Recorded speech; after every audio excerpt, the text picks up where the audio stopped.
Adityanath ji, deputy CM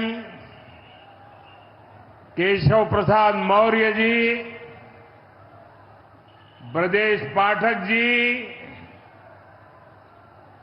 Patna से हमारे साथ जुड़े कृषि मंत्री शिवराज सिंह चौहान जी,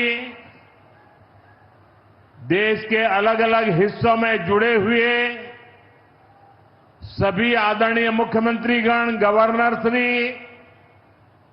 मंत्रीगण, यूपी सरकार के मंत्रीगण, यूपी भाजपा अध्यक्ष भूपेंद्र सिंह चौधरी जी, सभी विधायक एवं जनप्रतिनिधिगण और मेरे प्यारे किसान भाई और बहनों, और विशेष रूप से काशी के मेरे मालिक जनता जनार्दन,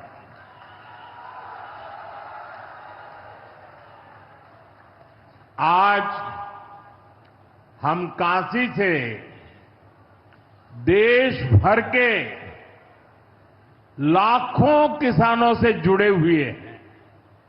सावन का महीना हो, काशी जैसा पवित्र स्थान हो और देश के किसानों के साथ जुड़ने का अवसर हो, इससे बड़ा सौभाग्य क्या हो सकता है।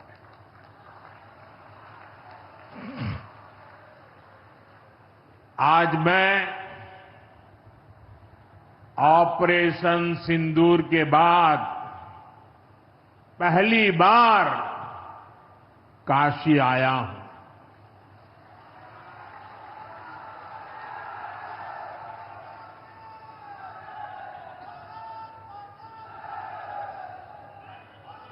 जब 22 अप्रैल को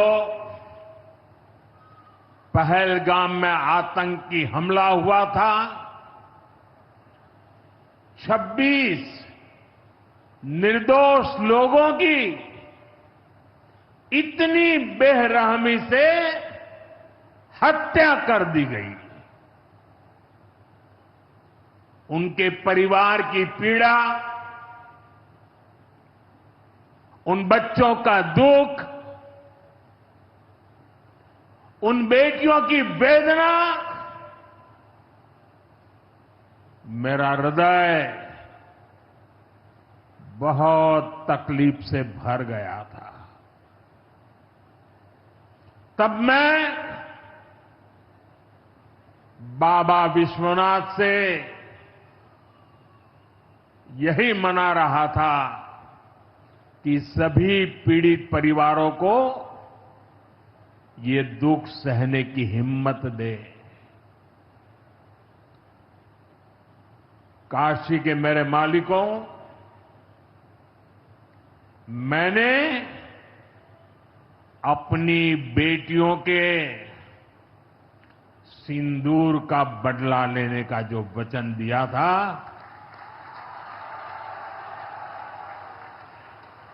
वो भी पूरा हुआ है।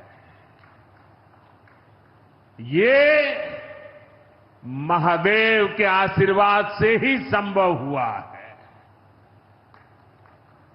मैं ऑपरेशन सिंदूर की सफलता को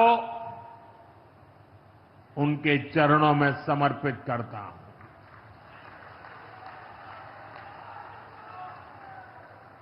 साथियों,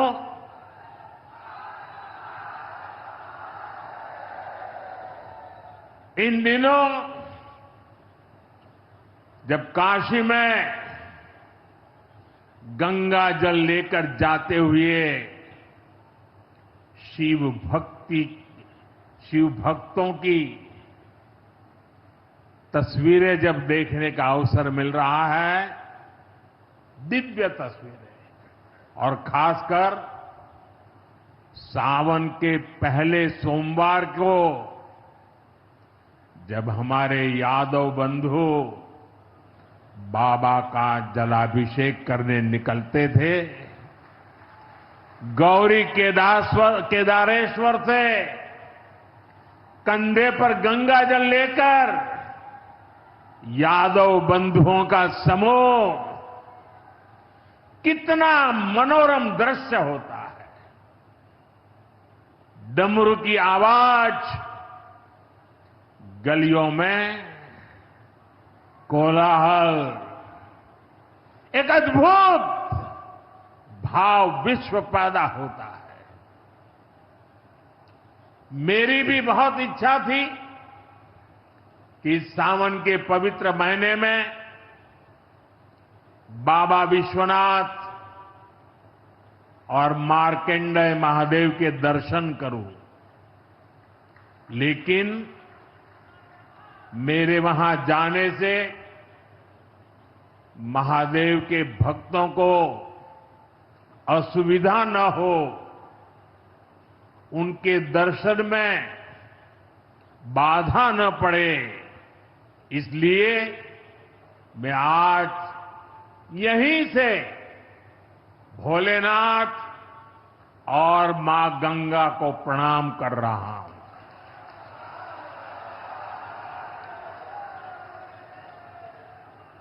हम सेवापुरी के ई मंच से बाबा काशी विश्वनाथ के प्रणाम करत है। नमः पार्वती पते हर हर महादेव।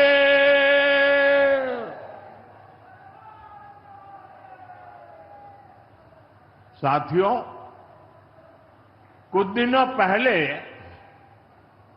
मैं तमिलनाडु में था। मैं वहां 1000 साल पुराने एक ऐतिहासिक मंदिर गया था, गंगईकोंडा चोलापुरम मंदिर। ये मंदिर देश की शैव परंपरा का एक प्राचीन केंद्र है। ये मंदिर हमारे देश के महान और प्रसिद्ध महान राजा राजेंद्र चोल ने बनवाया था। राजेंद्र चोल ने उत्तर भारत से गंगा जल मंगवाकर उत्तर को दक्षिण से जोड़ा था। 1000 साल पहले अपनी शिव भक्ति और शैव परंपरा के जरिए राजेंद्र चोल ने एक भारत श्रेष्ठ भारत का उद्घोष किया। आज काशी तमिल संगमम जैसे प्रयासों के जरिए हम उसे आगे बढ़ाने का एक नम्र प्रयास कर रहे हैं। और मैं जब अभी गंगईकोंडा चोलापुरम गया तो मेरे लिए बहुत संतोष की बात है कि 1000 साल बाद आपके आशीर्वाद से मैं भी गंगा जल लेकर वहां गया था। मां गंगा के आशीर्वाद से बहुत ही पवित्र माहौल में वहां पूजा संपन्न हुई। गंगा जल से वहां जलाभिषेक करने का सौभाग्य प्राप्त हुआ। साथियों, जीवन में ऐसे अवसर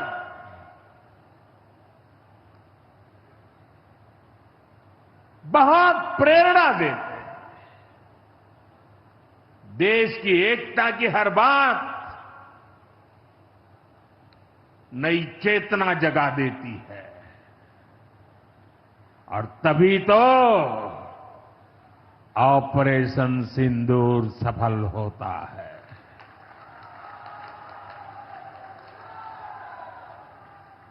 एक 140 करोड़ देशवासियों की एकता ऑपरेशन सिंदूर की ताकत बन जाती है। साथियों,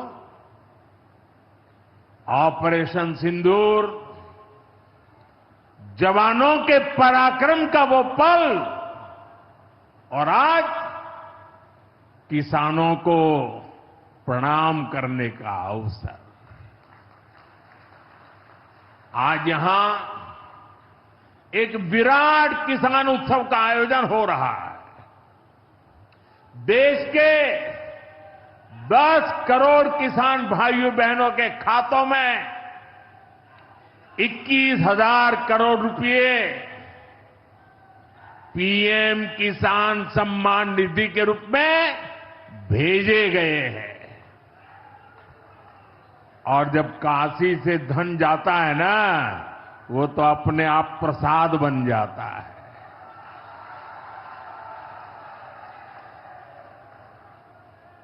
₹21,000 करोड़ रुपया किसानों के खाते में जमा।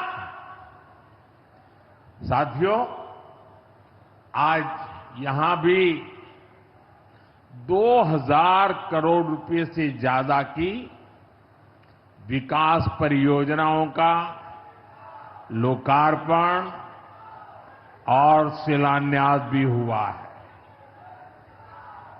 बाबा के आशीर्वाद से काशी में विकास की अविरल धारा मां गंगा के साथ साथ आगे बढ़ रही है। मैं आप सभी को, देश के किसानों को बहुत बहुत बधाई देता हूं। अभी कुछ ही दिन पहले काशी में सांसद टूरिस्ट गाइड प्रतियोगिता भी आयोजित की गई थी। यानी स्पर्धा के द्वारा स्किल डेवलपमेंट, स्वयं प्रयास से स्किल डेवलपमेंट, उसके अनेक प्रयोग आज काशी की भूमि में हो रहे हैं। आने वाले दिनों में काशी सांसद फोटोग्राफी प्रतियोगिता, सांसद रोजगार मेला समेत कई और आयोजन भी होने वाले हैं। मैं यहां सरकार के सभी मुलाजिमों को, सरकार के सभी अधिकारियों को भी सार्वजनिक रूप से बहुत बहुत बधाई देता हूं, ताकि वे जनभागीदारी से युवा पीढ़ी को जोड़ करके ऐसे अद्भुत कार्यक्रमों की रचना करते हैं और सफलतापूर्वक उसको आगे बढ़ाते हैं। इस काम में जुड़े हुए सभी अधिकारी भी बहुत बहुत बधाई के पात्र हैं।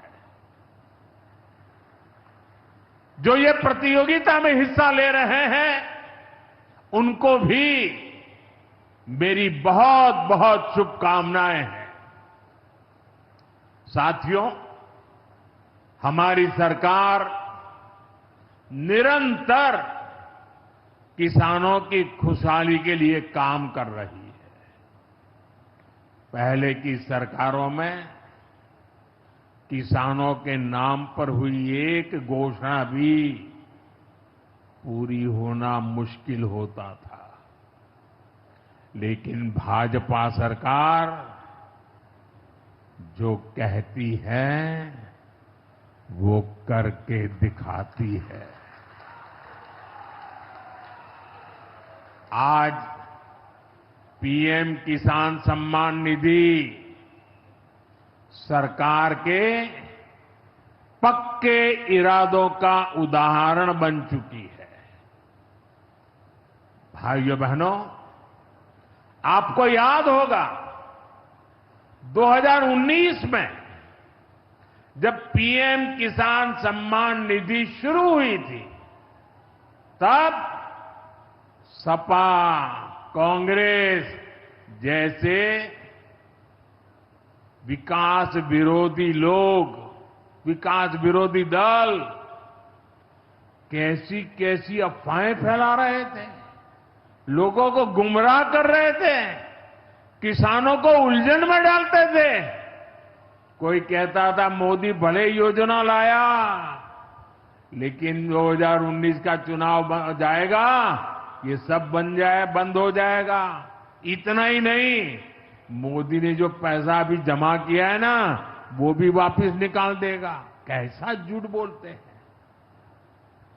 और यही देश का दुर्भाग्य है कि निराशा की गर्त में डूबा हुआ विरोधी मानसिकता वाले लोग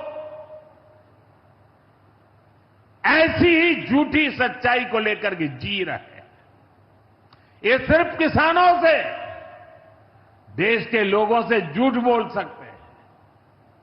आप मुझे बताइए, क्या इतने वर्षों में कभी एक भी किस्त बंद हुई क्या?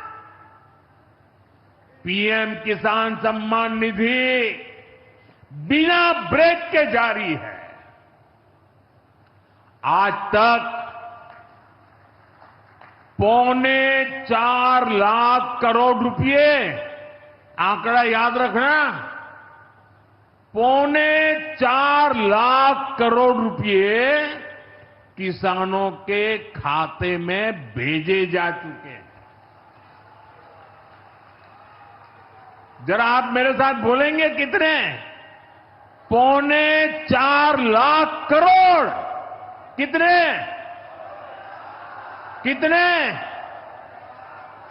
कितने? और ये 4.25 लाख करोड़ इतने रुपये किसके खाते में जमा किए? किसके खाते में जमा किए? मेरे किसान भाई बहनों के खाते में जमा किए। यहां यूपी के भी करीब 2.5 करोड़ किसानों को इसका लाभ मिला है। यूपी में किसानों को इस योजना के 90,000 करोड़ रुपए से ज्यादा भेजे गए हैं। इतना ही नहीं, मेरी काशी के किसानों को भी करीब करीब 900 करोड़ रुपए मिले हैं।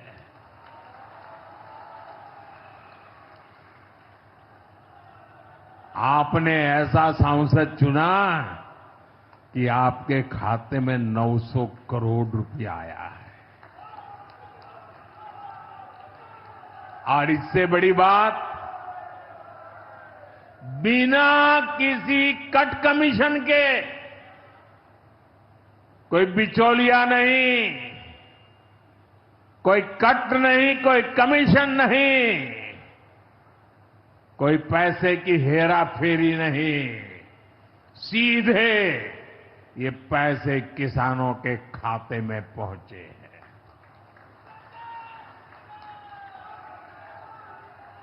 और मोदी ने ये परमानेंट व्यवस्था बना दी है।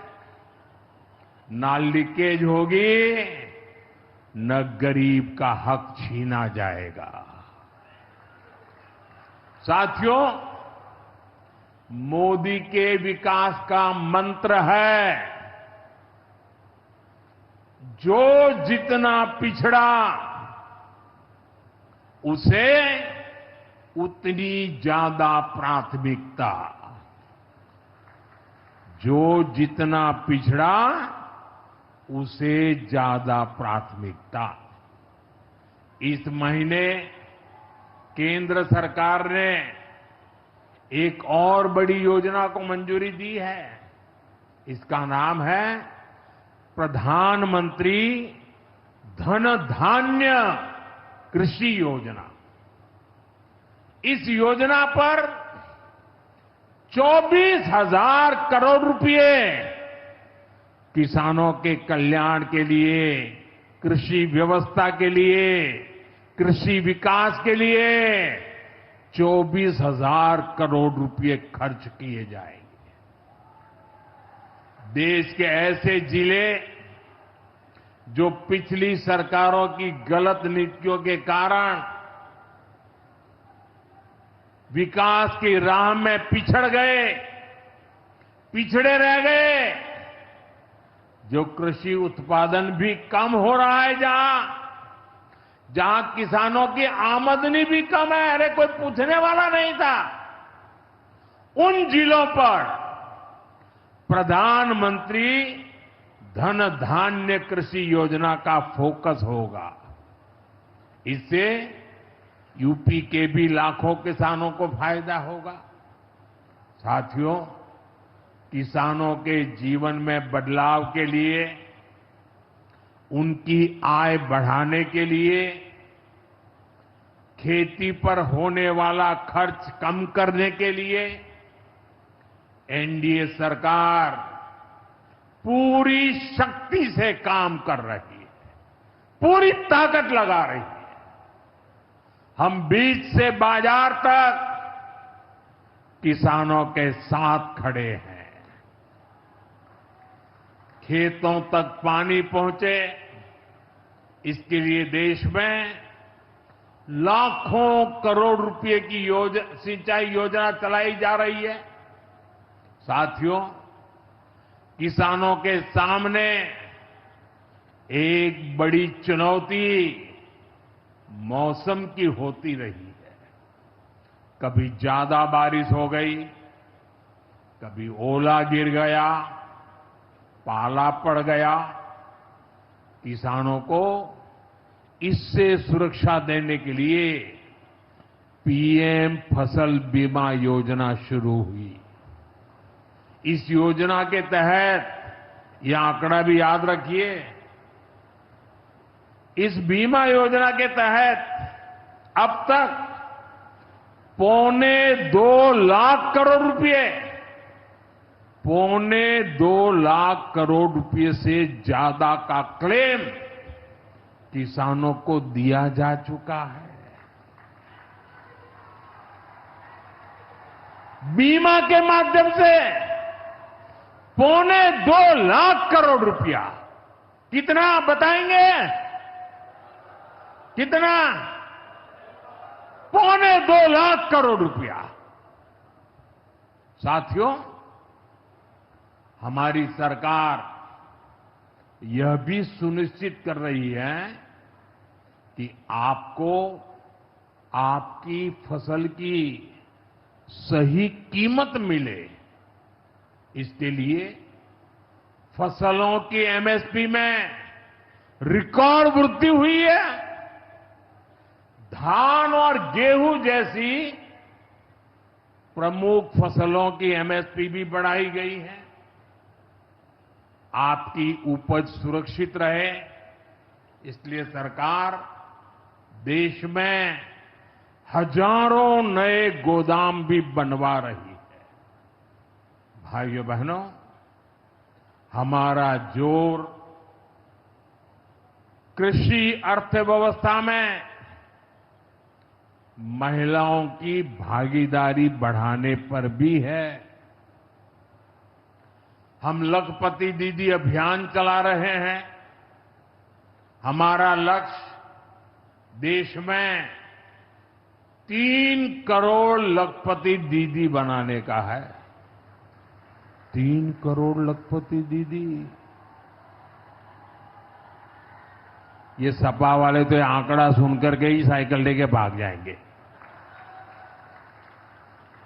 अब तक 1.5 करोड़ से ज्यादा लखपति दीदी भी बन चुकी है।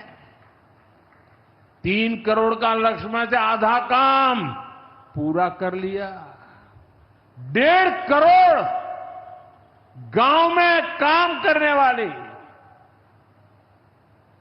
गरीब परिवार की, किसान परिवार की हमारी बहनें, 1.5 करोड़ बहनें लखपति दीदी बन जाए, ये बहुत बड़ा काम हो रहा है। सरकार के ड्रोन दीदी अभियान ने भी लाखों बहनों की आय बढ़ाई है। साथियों, हमारी सरकार कृषि से जुड़ी आधुनिक रिसर्च को खेतों तक पहुंचाने में भी जुटी है। इसके लिए मई और जून के महीने में खास तौर पर विकसित कृषि संकल्प अभियान चलाया गया। लैब से लैंड के मंत्र के साथ 1.25 करोड़ से अधिक किसानों से सीधा संवाद किया गया। हमारे देश में माना गया है और यह व्यवस्था भी है कि कृषि ये राज्य का विषय है और सही भी है, लेकिन उसके बावजूद भी भारत सरकार को लगा, एनडीए सरकार को लगा, मोदी सरकार को लगा कि भले विषय राज्य का हो, राज्य करे, कर पाए न कर पाए, बहुत से राज्य जो नहीं कर पाते हैं, तो हमने तय किया कि हम खुद भी कुछ करेंगे और करोड़ों किसानों के साथ सीधा संवाद किया। साथियों, केंद्र सरकार की योजनाओं का लाभ आप सभी तक निरंतर पहुंचता रहे, इस दिशा में आज मुझे आपके साथ एक अहम जानकारी साझा करनी है और उसमें मुझे आपकी मदद भी चाहिए। यहां बैठे हुए लोगों की भी मदद चाहिए। आपको पता है, जनधन योजना के तहत देश में 55 करोड़ गरीबों के बैंक खाते खोले गए। जिनको कभी बैंक का दरवाजा देखने का सौभाग्य नहीं मिला था, ऐसे 55 करोड़ लोगों के खाते, ये मोदी को जब से आपने काम करने का अवसर दिया ना, मैं ये काम कर रहा था। 55 करोड़। अब इस योजना को हाल ही में 10 साल पूरे हुए हैं। अब बैंकिंग क्षेत्र का कुछ नियम है। वो नियम ये कहते हैं कि 10 साल बाद बैंक खातों का दोबारा से केवाईसी करना जरूरी होता है। एक प्रक्रिया पूरी करनी होती है। अब आप बैंक में जाएं, करें या न करें, पहले सब आपको करना होता था। अब मैंने थोड़ा आपका भार कम करने का बीड़ा उठाया है, तो मैंने बैंक वालों से कहा कि लोग आएं, केवाईसी करें, अच्छी बात है। हमें नागरिकों को हमेशा जागृत रखना चाहिए, लेकिन हम क्या एक अभियान चला सकते हैं? मैं आज रिजर्व बैंक का, हमारे देश की सभी बैंकों का, बैंक के सभी कर्ता धर्ताओं का हृदय से अभिनंदन करना चाहता हूं। आज उन्होंने एक ऐसा काम उठाया है जो हमें गर्व से भर देता है। बैंक के लोग इस 10 करोड़ लोगों को, अरे 10 साल के बाद ये 55 करोड़ लोग अपना फिर से रिव्यू करें, इसलिए केवाईसी जो करना है, इस काम को पूरा करने के लिए 1 जुलाई से देश भर में बहुत बड़ा अभियान चल रहा है। हमारे बैंक स्वयं हर ग्राम पंचायत तक पहुंच रहे हैं, वहां पर जाकर के मेला लगाते हैं। अब तक ऐसी करीब 1 लाख ग्राम पंचायत में बैंक अपने कैंप, अपना मेला लगा चुके हैं। लाखों लोगों ने दोबारा अपना केवाईसी भी करा लिया है और ये अभियान आगे भी चलने वाला है। मैं ऐसे हर साथी जिसका जनधन खाता है उससे आग्रह करूंगा कि वो फिर से अपना केवाईसी जरूर करा ले।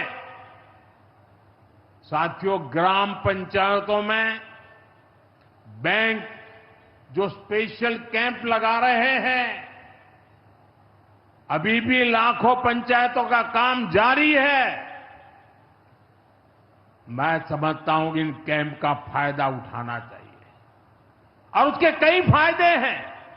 एक और फायदा भी है, इन कैंपों में प्रधानमंत्री सुरक्षा बीमा योजना, प्रधानमंत्री जीवन ज्योति बीमा योजना, अटल पेंशन योजना, ऐसी अनेक योजनाओं का रजिस्ट्रेशन भी हो रहा है। और ये बीमा तो ऐसा है कि एक चाय के खर्चे से भी कम खर्चा लग जाता है। ये योजनाएं आपकी बहुत मदद करती है। इसलिए बैंकों ने जो जितना बड़ा अभियान चलाया है, आप इसका बहुत फायदा लीजिए। पूरे देश के लोगों से मैं कहता हूं, आप इन कैंपों में जरूर जाइए। अब अगर आप अब तक इन योजनाओं से नहीं जुड़े हैं तो उनके लिए रजिस्ट्रेशन करवाइए और अपने जनधन खाते का केवाईसी भी कराइए। मैं भाजपा के और एनडीए के सभी प्रतिनिधियों से कहूंगा कि वो ज्यादा से ज्यादा लोगों को इस अभियान के प्रति जागरूक करें। बैंकों से बात करें कब कैंप कहां लगने वाला है, वो क्या मदद हम कर सकते हैं। हम सामने से होकर बैंकों के इतने बड़े काम में हाथ बटाएं, उनको मदद करें और ज्यादा से ज्यादा लोगों को, जहां भी कैंप लगता है उस इलाके के लोगों को इस अभियान से जोड़े।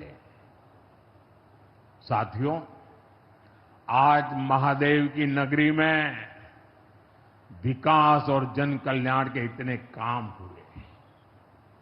शिव का अर्थ ही होता है, शिव का मतलब ही है कल्याण। लेकिन शिव का एक रूप और भी है। शिव का एक रूप तो कल्याण है, शिव का दूसरा रूप है रुद्र रूप। सामने जब आतंक और अन्याय होता है तब हमारे महादेव रुद्र रूप धारण करते हैं।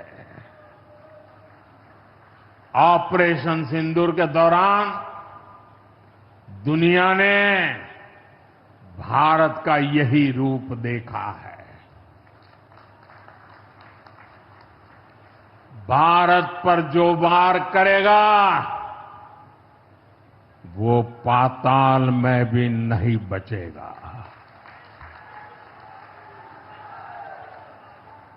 लेकिन भाइयों बहनों, दुर्भाग्य से ऑपरेशन सिंदूर की सफलता पर हमारे देश के कुछ लोगों को भी पेट में दर्द हो रहा है। ये कांग्रेस पार्टी और उनके चेले चपाटे, उनके दोस्त इस बात को पचा नहीं पा रहे कि भारत ने पाकिस्तान के आतंकी ठिकानों को तबाह कर दिया। मैं मेरे काशी के मालिकों से पूछना चाहता हूं, भारत की ताकत से आपको गर्व होता है कि नहीं होता है? ऑपरेशन सिंदूर से गर्व होता है कि नहीं होता है? आतंकियों के ठिकानों को नष्ट करने का आपको गर्व होता है कि नहीं होता है? साथियों, आपने वो तस्वीरें देखी होगी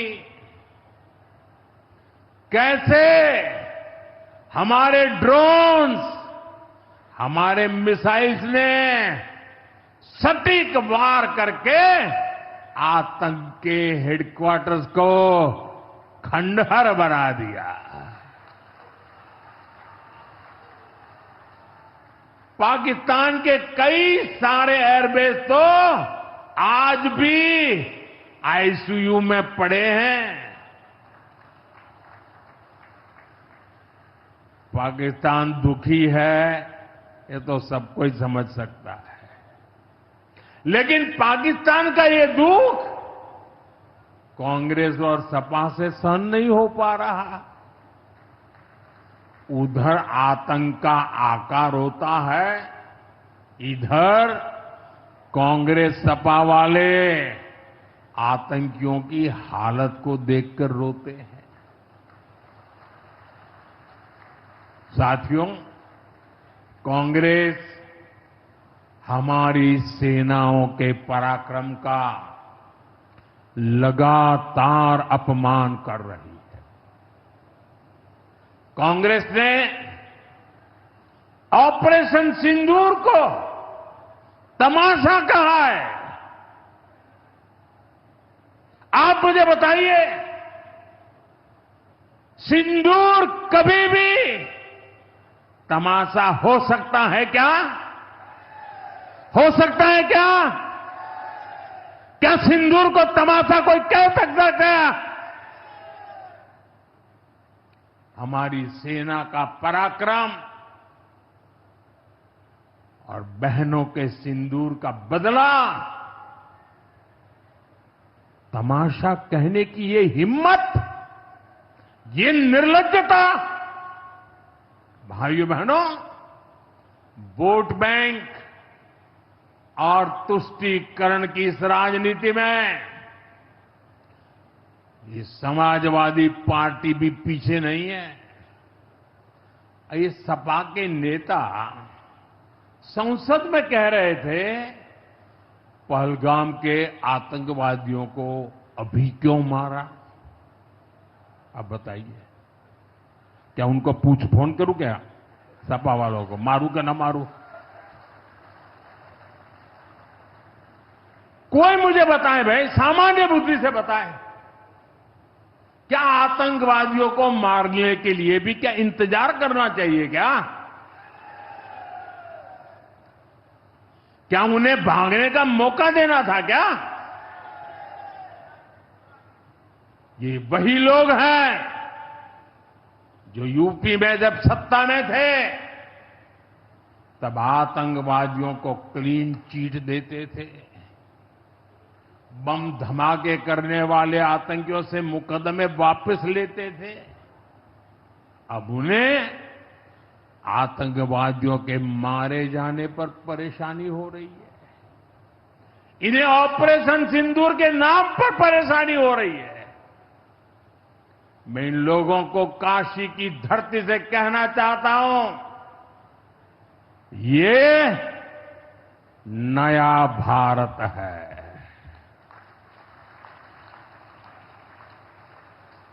ये नया भारत भोलेनाथ को भी पूजता है और देश के दुश्मनों के सामने काल भैरव भी बन जाता है।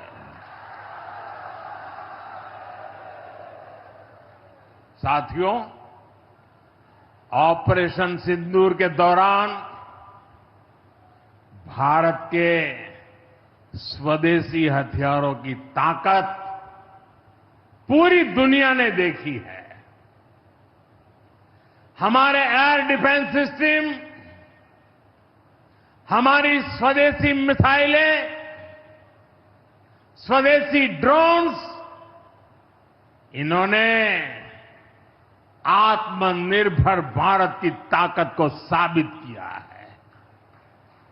खासकर हमारी ब्रह्मोस मिसाइलें, इनकी दहशत भारत के हर दुश्मन के भीतर भर गई है। पाकिस्तान में कहीं यूं ही ब्रह्मोस आवाज आ जाए ना तो नींद नहीं आती। मेरे प्यारे भाई बहनों, मैं यूपी का सांसद हूं। यूपी के सांसद के नाते मुझे खुशी है कि वो ब्रह्मोस मिसाइलें हमारे यूपी में भी बनेगी।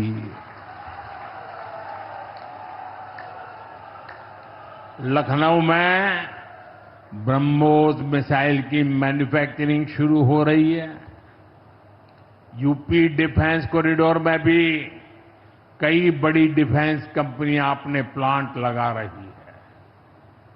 आने वाले समय में यूपी में बने हथियार, हिंदुस्तान के हर भाग में बने हथियार भारतीय सेनाओं की ताकत बनेंगे। मुझे साथियों बताइए, जब ये आत्मनिर्भर सैन्य शक्ति की बात सुनते हैं, आपको गर्व होता है कि नहीं होता है? जरा पूरी ताकत से हाथ ऊपर करके बताइए, आपको गर्व होता है कि नहीं होता है? गर्व होता है कि नहीं होता है? बोले हर हर महादेव। अगर पाकिस्तान ने फिर कोई पाप किया तो यूपी में बनी मिसाइलें आतंकियों को तबाह कर देगी। साथियों, आज यूपी इतनी तेज गति से औद्योगिक विकास कर रहा है। देश और दुनिया की बड़ी बड़ी कंपनियां यहां निवेश कर रही हैं। इसके पीछे भाजपा सरकार की विकासपरक नीतियों की बड़ी भूमिका है। सपा के समय में यूपी में अपराधी बेखौफ थे और निवेशक यहां आने से भी डरते थे, लेकिन भाजपा की सरकार में अपराधी में खौफ है और निवेशक यूपी के भविष्य में भरोसा देख रहे हैं। मैं विकास की इस रफ्तार के लिए यूपी सरकार को बधाई देता हूं। साथियों, मुझे संतोष है कि काशी में विकास का महायज्ञ लगातार जारी है। आज शुरू हुए रेल ओवरब्रिज, जल जीवन मिशन से जुड़े प्रोजेक्ट, काशी के स्कूलों का नवनिर्माण कार्य, होम्योपैथिक कॉलेज का निर्माण, मुंशी प्रेमचंद की विरासत को सहेजना, ये सारे काम भव्य काशी, दिव्य काशी, समृद्ध काशी और मेरी काशी के निर्माण को गति देंगे। यहां सेवापुरी में आना भी सौभाग्य से ही होता है। ये मां कालका देवी की ड्योढ़ी है। मैं यहां से मां कालका के चरणों में वंदन करता हूं। मुझे खुशी है कि मां कालका धाम का हमारी सरकार ने सुंदरीकरण कर उसे और भव्य बना दिया है। मंदिर तक आना जाना भी आसान हो गया है। सेवापुरी का इतिहास क्रांति का इतिहास रहा है। स्वतंत्रता संग्राम में यहां के अनेकों लोगों ने भागीदारी की थी। यही वो सेवापुरी है जहां महात्मा गांधी की कल्पना साकार हुई। यहां घर घर महिला पुरुष के हाथों में चरखा हुआ करता था। और सहयोग देखिए, अब चांदपुर से भदोई रोड जैसे प्रोजेक्ट से काशी के बुनकरों के साथ भदोही के बुनकर भी जुड़ रहे हैं। इसका लाभ बनारसी सिल्क के बुनकरों को भी होगा और भदोही के कारीगरों को भी होगा। साथियों, काशी बौद्धिक जनों की नगरी है। आज जब हम आर्थिक प्रगति की बात कर रहे हैं तो मैं आपका ध्यान वैश्विक हालातों पर भी ले जाना चाहता हूं। आज दुनिया की अर्थव्यवस्था कई आशंकाओं से गुजर रही है। अस्थिरता का माहौल है। ऐसे में दुनिया के देश अपने अपने हितों पर फोकस कर रहे हैं। अपने अपने देश के हितों पर ध्यान केंद्रित कर रहे हैं। भारत भी दुनिया की तीसरी सबसे बड़ी अर्थव्यवस्था बनने जा रहा है। इसलिए भारत को भी अपने आर्थिक हितों को लेकर सजग रहना ही है। हमारे किसान, हमारे लघु उद्योग, हमारे नौजवानों के रोजगार, इनका हित हमारे लिए सर्वोपरि है। सरकार इस दिशा में हर प्रयास कर रही है, लेकिन देश के नागरिक के रूप में भी हमारे कुछ दायित्व है। और ये बात सिर्फ मोदी नहीं, हिंदुस्तान के हर व्यक्ति ने दिन में हर पल बोलते रहना चाहिए, दूसरे को कहते रहना चाहिए। जो देश का भला चाहते हैं, जो देश को तीसरे नंबर की इकोनॉमी बनाना चाहते हैं, ऐसा कोई भी राजनीतिक दल हो, कोई भी राजनेता हो, उसने अपने संकोच को छोड़ करके देश हित में हर पल, हर बार, हर जगह देशवासियों के अंदर एक भाव जगाना होगा, और वो है हम स्वदेशी का संकल्प लें। अब हम कौन सी चीजों को खरीदेंगे, कौन से तराजू से तोलेंगे? मेरे भाइयों बहनों, मेरे देशवासियों, अब हम कुछ भी खरीदें तो एक ही तराजू होना चाहिए। हम उन चीजों को खरीदेंगे जिसे बनाने में किसी न किसी भारतीय का पसीना बहा है। और जो चीज भारत के लोगों द्वारा बनी है, भारत के लोगों के कौशल्य से बनी है, भारत के लोगों के पसीने से बनी है, हमारे लिए वह स्वदेशी है। हमें vocal for local, vocal for local मंत्र को अपनाना होगा। हम संकल्प लें कि हम मेक इन इंडिया प्रोडक्ट्स को ही बढ़ावा देंगे। हमारे घर में जो कुछ भी नया सामान आएगा, मैं नए सामान की बात कर रहा हूं, हमारे घर में जो भी नया सामान आएगा वो स्वदेशी ही होगा। ये जिम्मेदारी हर देशवासी को लेनी होगी। और मैं आज मेरे व्यापार जगत के भाई बहनों से विशेष आग्रह करना चाहता हूं। मैं मेरे दुकानदार भाई बहनों से आग्रह करना चाहता हूं, जब दुनिया इस प्रकार से अस्थिरता के माहौल से गुजर रही है, तब हम भी, चाहे व्यापार हो, छोटी दुकान हो, कारोबार करते हो, अब हम हमारे यहां से सिर्फ और सिर्फ स्वदेशी माल ही बेचेंगे। साथियों, ये स्वदेशी माल बेचने का संकल्प भी देश की सच्ची सेवा होगा। आने वाले महीने त्योहारों के महीने हैं। दिवाली आएगी, बाद में शादियों के समय आएगा।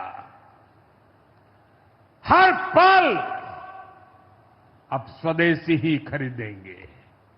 मैंने जब देशवासियों को कहा था मेड इन इंडिया, अब विदेशों में जाकर के शादियां कर करके देश का धन मत लुटाओ। और मुझे खुशी है, कई नौजवान मुझे चिट्ठी लिखते थे कि हमारा परिवार तो विदेश में शादी करना तय किया था, लेकिन आपकी बात सुन करके अब हमने वहां का सारा कैंसिल कर दिया। थोड़ा खर्चा भी हो गया, लेकिन अब हम भारत में ही शादी करेंगे। हमारे यहां भी बहुत अच्छे स्थान है जहां शादी ब्याह हो सकता है।